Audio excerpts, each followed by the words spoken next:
Hello and welcome to Mock the Week. I'm Dara Breen and joining me this week are Andy Parsons, Ed Byrne and Chris Ramsey, Chris Addison, Hugh Dennis and Rob Beckett.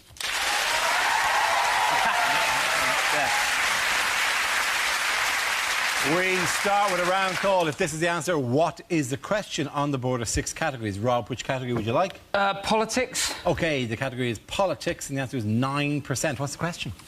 Is it percentage of British people without sunburn? Yes. In this room, I think. Yes. Is it the percentage of British men who bought for their wife 50 Shades of Grey, then tied them to the bed and pissed off down the pub? Is it, rounding it up, what % of Jesus' disciples turned out to be a bit of a wrong-un? Is it what percentage of people at a Michael Bublé concert aren't using Tenalady? Is it what percentage of EDL members can spell EDL? At what point would I normally start running around the room going, "Have you got a charger? Have you got a charger?" Is it for how much of history has Bruce Forsyth been alive? As a relatively successful stand-up comedian, how much tax should I be paying?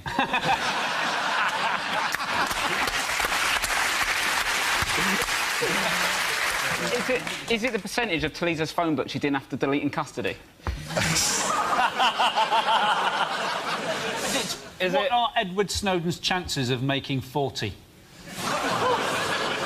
What? I'm not going to kill him. Are you sure you weren't initiating the murder of Edward Snowden? Unless this is a sleeper cell that I really hadn't known about.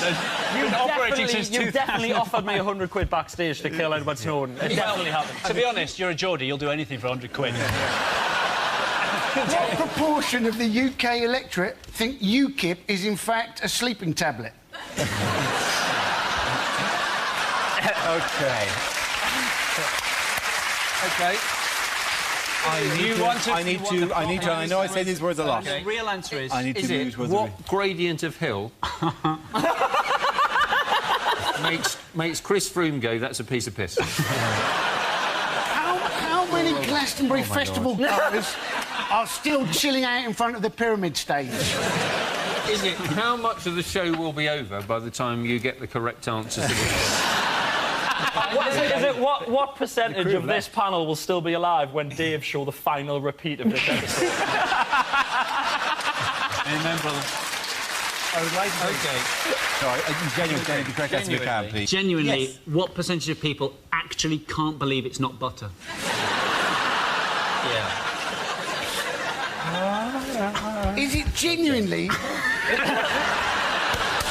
What percentage of Dale Winton's skin has not been replaced by a world of leather? Please, can we just have a proper answer for once on the show? Is this the MP's pay rise? Is this how much our MPs pay due to go up by? Absolutely right. Thank you very much. Ed Byrne. Yes, the question I was looking for was, by how much should MP salaries rise according to the Independent Parliamentary Standards Authority, as IPSA? This is the news that IPSA review body has proposed a rise in MPs' pay to around £74,000 a year, an increase of 9% on their current salary of around £66,000. Should they get a pay rise? No. Why? Well, because it's easy for me to score points with the audience by saying no. OK. £8,000's hardly enough to put a secret love child through private school. But it's not like football, is it? In football, you have to stop other countries nicking your best players. It's not like other governments to try and nick our politicians, is it? Cameron's going to be out like, "I've said no to Spain, they can't have Gove." Do you know what I mean? They're trying to buy him. I feel quite sorry for MPs, because people all think that all MPs are money-grabbing bastards. But they're not all money-grabbing.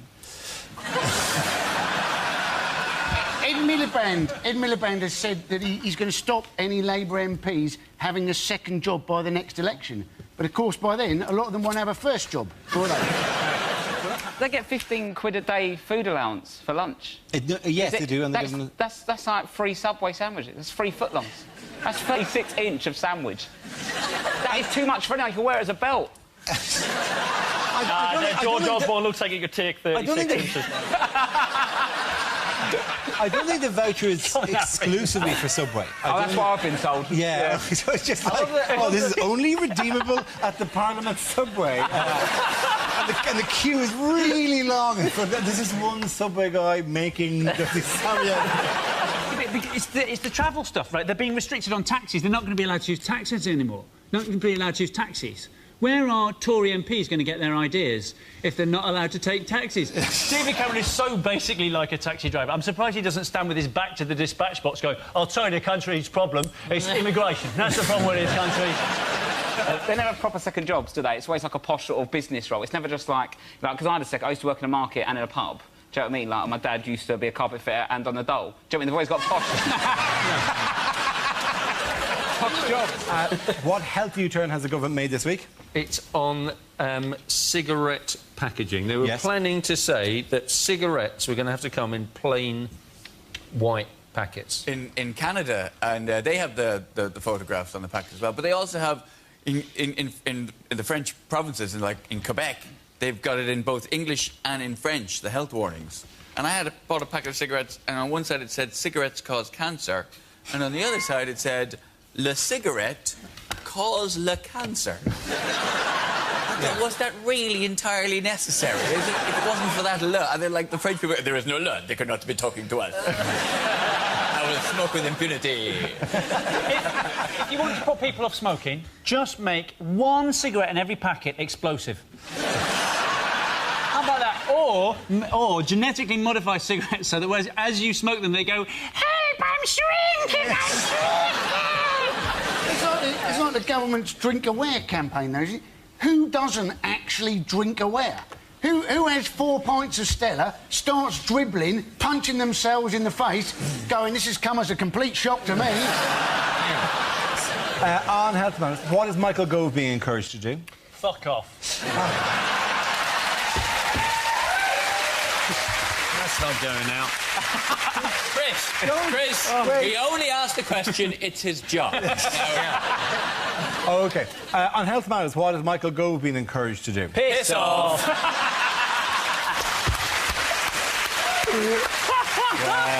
It is. Ask again. Ask again. Asking, if you keep asking, we can get the swearing down each time. So by the end, it's just shove off, you Nancy. Oh, it really is the last show in the series. When are we playing Kerplunk? And the difference can I ask the question? You've already asked it 3 times. Why don't you answer it yourself? You've got the answers. What's the point of us being here? We'll all gather ourselves for a moment. This would be great, the DVD, they're saying. OK. So, what else? In other health news? What health initiative is coming into schools? Michael Gove is saying school lunches should be banned because apparently only 1% of them meet the nutritional requirements that school dinners are supposed to have. Yes, that is generally the gist of it. That's the facts. Yeah. I don't have a joke. Yeah, it's true. No, it's true. But it's only 1% of. I mean, what I are people? I don't like the story anyway. Is it just me? I don't want to think about Michael Gove's lunchbox.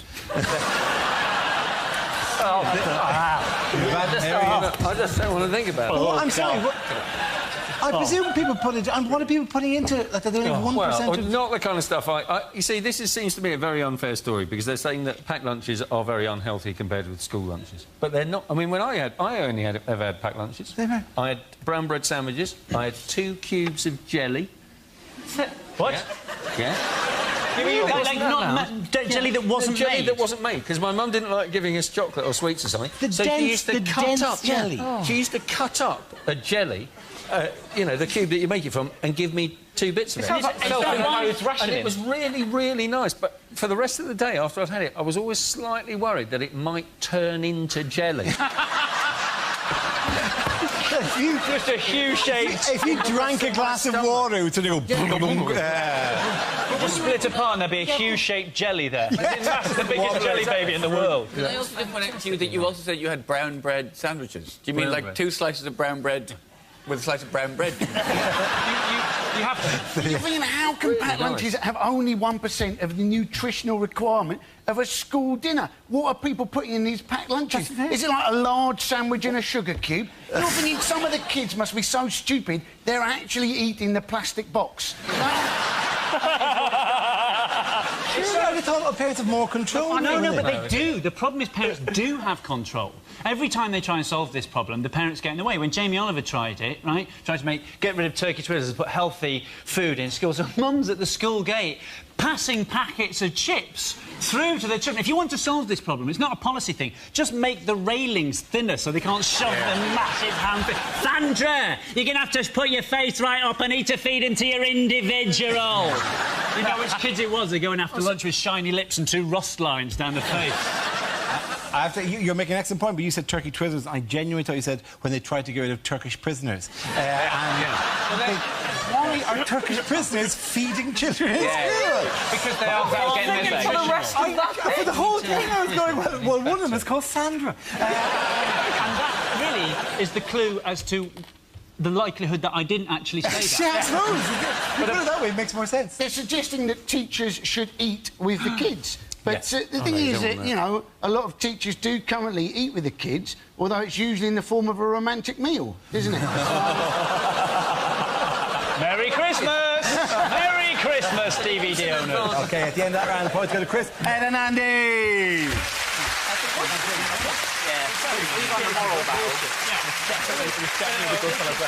Now we play a round called Graduating from Oxford University. This game involves Rob Beckett and Chris Ramsey, so if you could both please make your way to the performance area.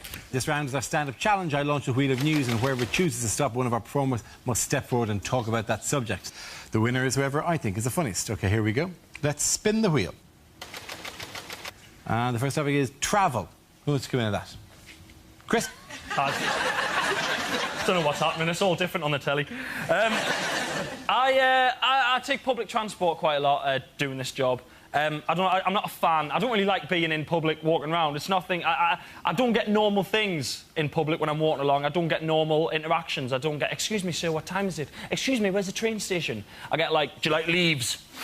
Like, I could write a book on it, right? And the thing is, as a northerner, people said to me before I came to London to do work and stuff, people said, oh, the tube.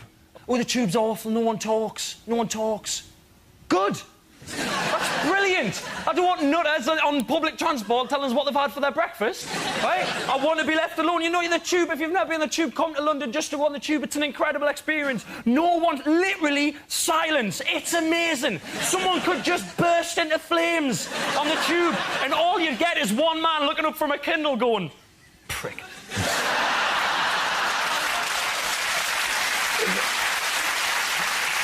So all you'd get. Even the person who was in flames would just be quietly going, excuse me, can I just squeeze past? I'm very sorry. I don't mean to cause a fuss, but I'm in zone 8 and my oyster call's melting. I'm very sorry. Come on, Chris, well done. OK, that leaves us with Rob. Let's see what you've got. Let's spin the wheel again. And the topic is class. Stuck with it. You're stuck with it. Yeah, I'm working class. If you're not sure, there's a little test you can do to see if you're working class or not. You're normally working class if your television is bigger than your bookcase. That's how it works. Like, in my mum's house, big 50-inch plasma on the wall, little Billy bookcase from IKEA next to it. DVDs on it normally. That's how it works. The thing is that my girlfriend's very middle class. That's a problem. She used to be upper class, but we're together now.